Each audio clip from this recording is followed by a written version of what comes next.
it's time for Jonesy and Amanda's cutting room floor.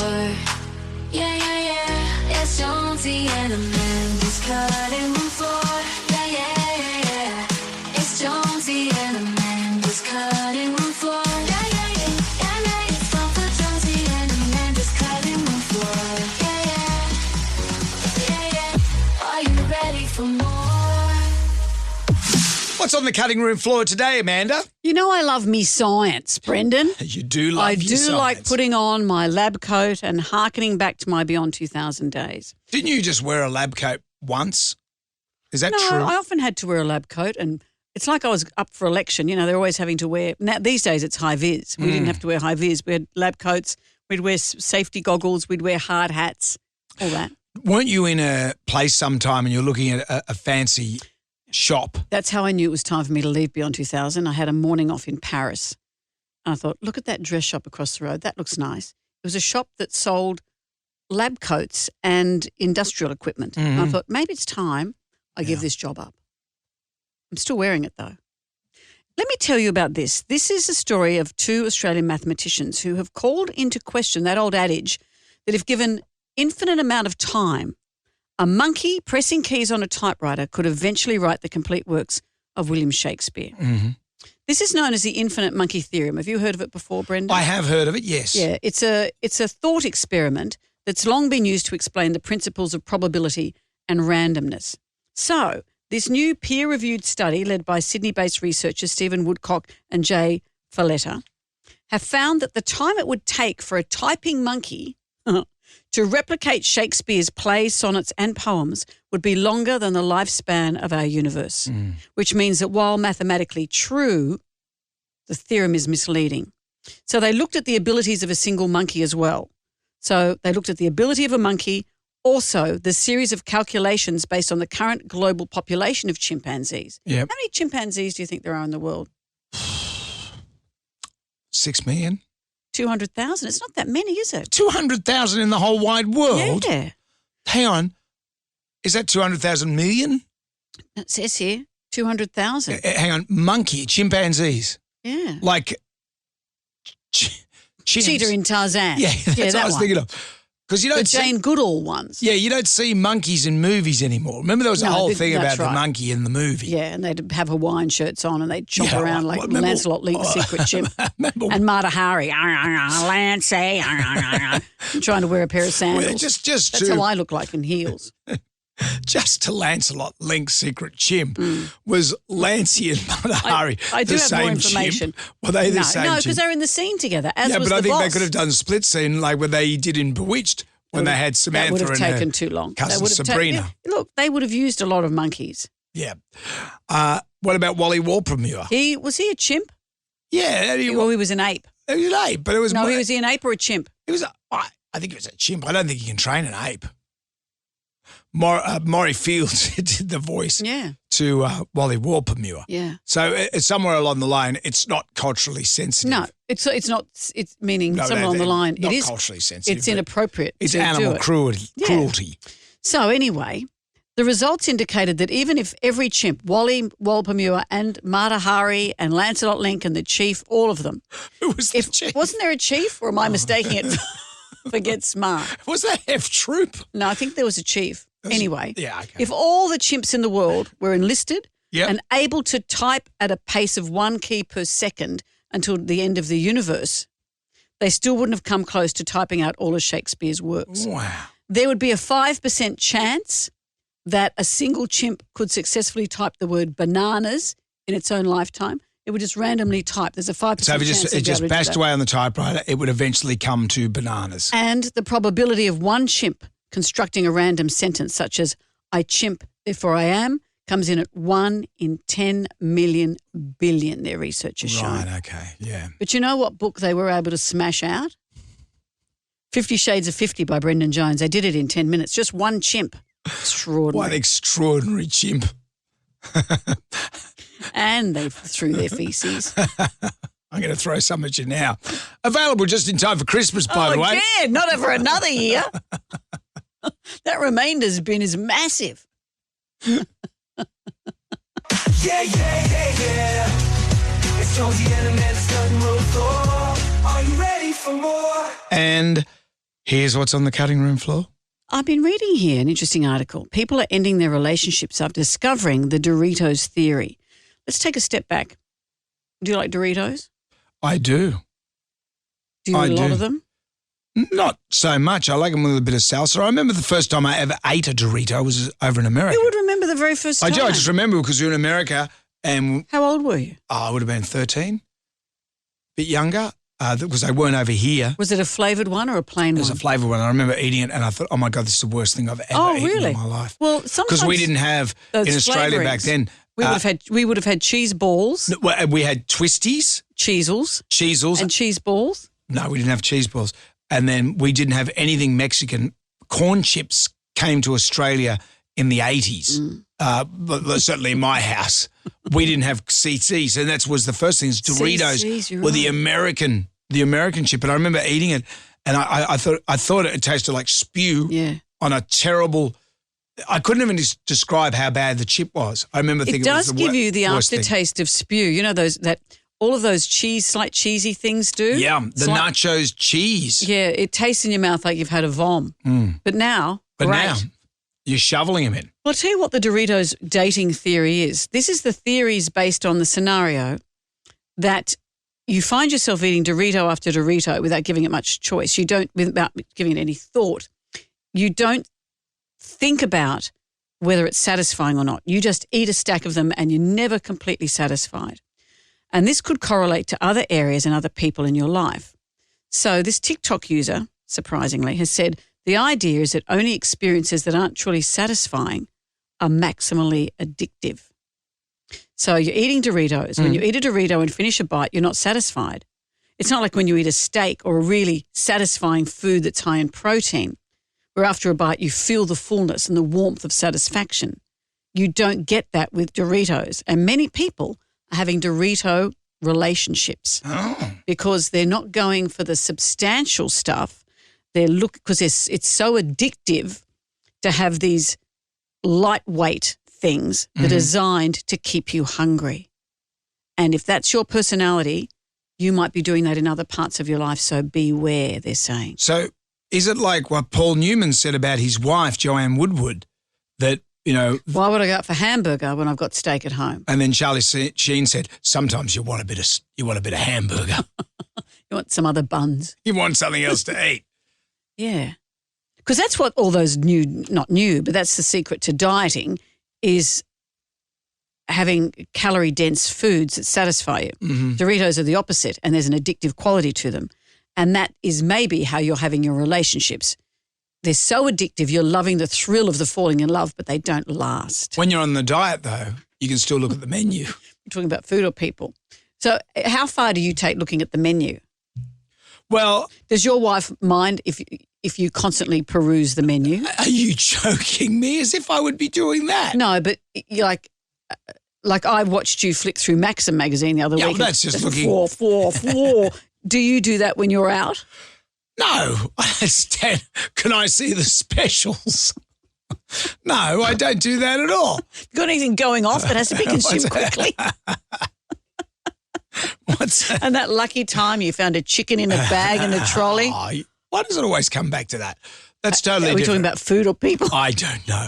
I remember some time ago, I used to get a lift into work when I had to go to a business lunch after the show, and one of the girls at the typing pool, I would meet her outside a German restaurant.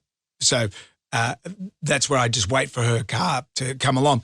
And it had this giant menu board out the front, and I'd look at all the German delicacies that they had on offer. Big knuckle. Yeah, Schweinehaxen and Wiener Schnitzel and big pretzels. Is this related to relationships? And big sausage. And I'd stand and big sausage. peruse that menu board, and I'd always be very, very hungry as. But I never went to that restaurant. Right. So it's not linked to you getting in the car with that girl from work? No, not at all. No, right. She'd pick me up and she wouldn't even know, although I'd be salivating like Pavlov's dog. She didn't think you were creepy at all. A man on the side of the road salivating. But then I went to go to the restaurant and it was closed down. So is that maybe a metaphor for life? Maybe. So with Doritos, they leave a taste of spew in your mouth. So remember that. That's how you're having your relationships. Taste of spew in the mouth. At least we had that. With Jonesy and Amanda's cutting room floor. Yeah, yeah, yeah. Hey, hey, hey. Get ready, everybody, here's some more of Jonesy and Amanda's cutting room floor. Yeah. What's on the cutting room floor today, Mrs. Muntz? Do you like science? I love science. I used to love being in the science class, melting stuff with Bunsen burners and the like, letting off big egg gas things. You're still good at that. Do you like science about animals? Yeah, sure, Let's sure. drill down even What further. do you mean, like, do you like science about birds? We had to cut open a bird at school once. Did you? Yeah. And a frog and a rat. What kind of bird was it? It was like I forgot what sort of bird. It was a dead bird. We didn't have to kill it. The years before at my school, the kids had to kill the frog and the rat. They'd actually kill it and then dissect it and spring it out on a little board. When I was at Beyond 2000, I worked with a cameraman who used to have rats as pets, and we were just talking in a lab one day, and he's got his headphones on, and this guy in a lab coat was preparing to be interviewed by us, and he just picked out a rat and went boonk, whacked the back of its head on a bench to kill it. Right. And this sound recorder was going, well, it'd be like us watching a dog being killed. They were his pets. Yeah. Although it's not out of character for a sound recorder to Be unusual. be unusual and keep rats, like in the TV game. In the Can we TV just say- game, the sound recorder's the one saying, when are we having lunch? Yep. Always first for lunch, always first to just when you're in a flow of doing something and everything's working well. Batteries have gone. Well, they'll suddenly say, I better check the battery. I said, mate, you've been sitting there twiddling your thumbs for the last half an hour. Yeah. Well, Why don't you do it then? Yeah, that's them. But let's talk about crows and not Russell. Crows can hold grudges for up to 17 years. This was what these people have discovered. New research has shown that these birds, and crows apparently have long been considered the most intelligent of the avian species. They're good at recognising faces. So this study, imagine putting this study to the funding body. The study began in 2006. Professor John Merzloff, an environmental scientist in the University of Washington, he put on a scary mask and captured 7 crows in a net.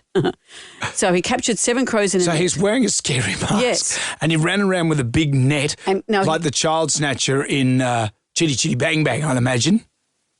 Brendan Shaw. Then he released the birds unharmed, but he put identification rings on their legs. He and his assistants would occasionally wear the mask in subsequent years as they walked around campus, feeding the crows and recording the reaction. On one occasion, he said, he was subjected to aggressive scowling caws, C-A-W-S, noise from these crows. Not the cause. No, the band moderately wasn't there. successful family that sings from Ireland. No, Brendan. Is this why you make science so hard?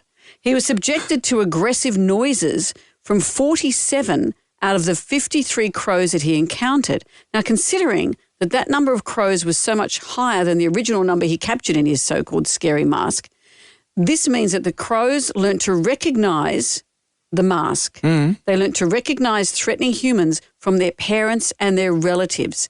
This information was somehow passed on. Wow. So It's the crows amazing. talk to each other. Well, they either talk to each other or giving birth, they pass that knowledge on. I don't know. That's probably what's being discussed. But you should know very well that a bird can hold a grudge for 17 years. You slight your wife once. Oh, she's not going to forget. You don't even have to wear a scary mask. I was thinking of the bird I'm looking at right now that I've worked with for almost 20 And do you want to years. go, cool? And when I say cool, I'm not talking about the moderately Oh, successful stop. Irish. That's science for today. Well, what's on the cutting room floor today, matey? There's a person who's got a pet pig.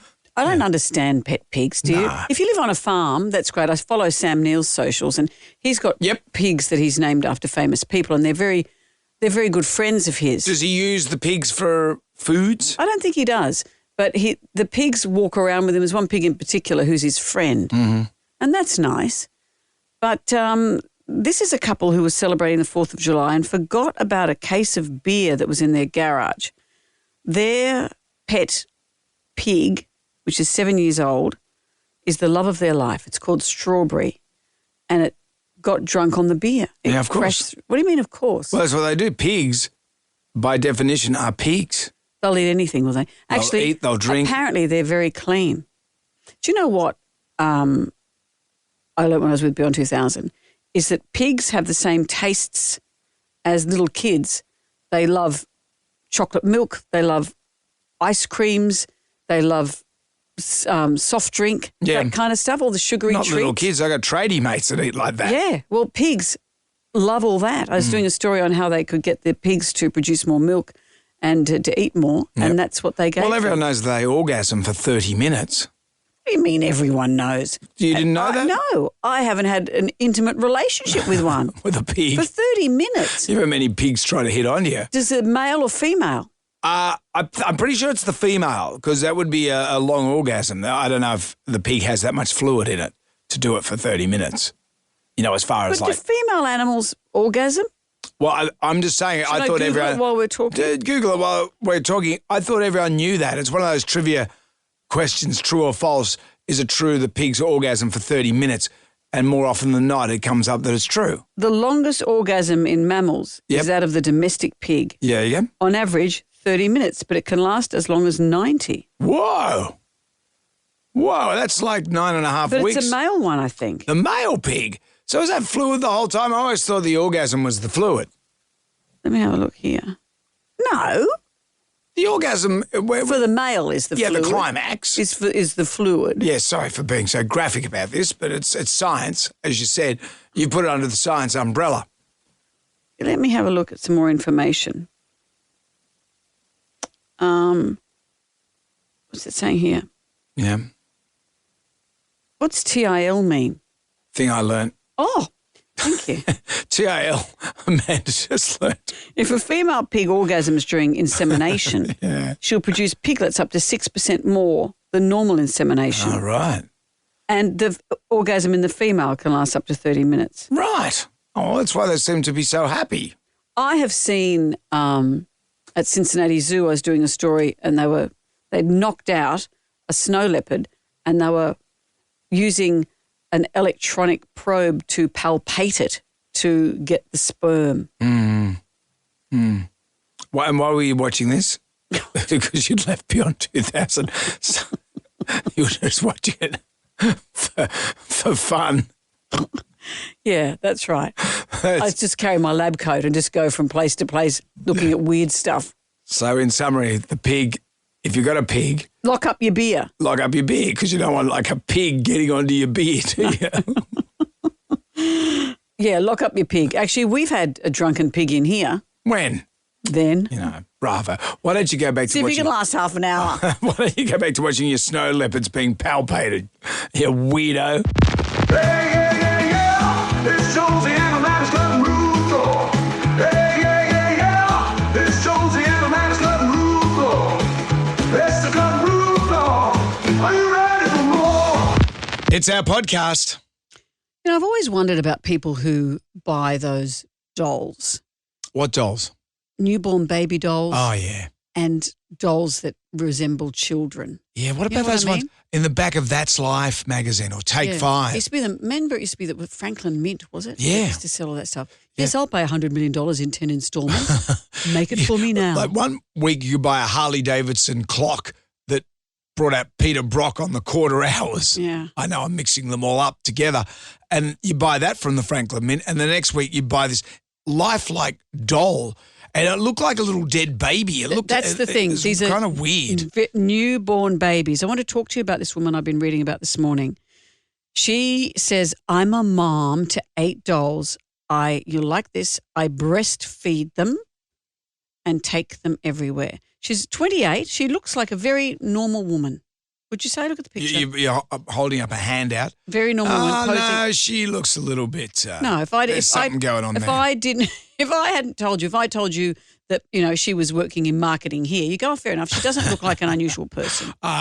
Not marketing so much, possibly the technical department. She says she's an adoptive mother to these 8 reborn dolls, they're called. Reborn. So here's what happens. She became interested in realistic dolls after seeing a YouTube video showing off a collection. She just wanted to use the doll as a prop because she does cosplay. We're diving deeper now. Mm-hmm. But she started to feel attached to the doll. So her family has grown. Over the last year, her collection has grown to 8. She spends about $2,000 on them. And one of the ones, see, some of them look like toddlers, 18 months, 2 years, would you say? Yep. But she's also got some of those newborn ones that she has breastfed in the past, but now she bottle feeds them because they can't stay on the breast or you'd never be able to leave the house. So she bottle feeds them. She makes milk from flour and water. Oh, so does it when That's was she lactating that's when she bottle feeds them. Right, okay. But did she actually lactate? No, Do we I know? think she's just Pretendy. I think so. She said, I got attached to the first one as if she was an adopted child. Suddenly I was spending money on clothes for her and a bed. These dolls are comforting. I'm living my truth of the life I want as if I was a mum. There's something sad and poignant in that, isn't there? So she's got some toddler ones, some other ones. There's a photo of her, as I said, with her big family. Mm-hmm. She's got 2-year-old dolls, Summer. She's got twins, Molly and Anthony, Ashley, Elizabeth, Michael and Adam. She's planning on getting a new one, Emily, this month. Emily, she said, looks like a real newborn baby. So here's the routine of the day she has with them. She said, I keep most of the dolls in cribs in the living room, but baby Adam and Jennifer are in her room because they're too small to be on their own with the others. Of course. And the others, as they get older, want their own space. She says, I have a routine. I make them breakfast and get them all dressed. I put a movie on for them. When we've nearly done a Disney marathon, they go everywhere with me. By 7 p.m., I get them ready for bed and I play some songs on an ocarina. Oh. I Googled what that is. Yeah, it's one of those little strange looking things. How do you know? You blow wind into it. I've got one at home. No. It's pronounced ocarina. You've got one. I got one. Yeah, it's a it's What like it is, it's like a pottery it looks like a flute. It looks like the head of a golf club. Like with a holes wood. in it. Yeah. And you blow. Is now the time to tell me you also have these dolls? I've been meaning to tell you I do have a doll at home. Always ready to go. So as if those dolls Mouth's always open. Though. aren't okay, as if those dolls aren't being irritated enough. Now they will listen to her playing the ocarina. Solder my ears closed, please. Who's the dad?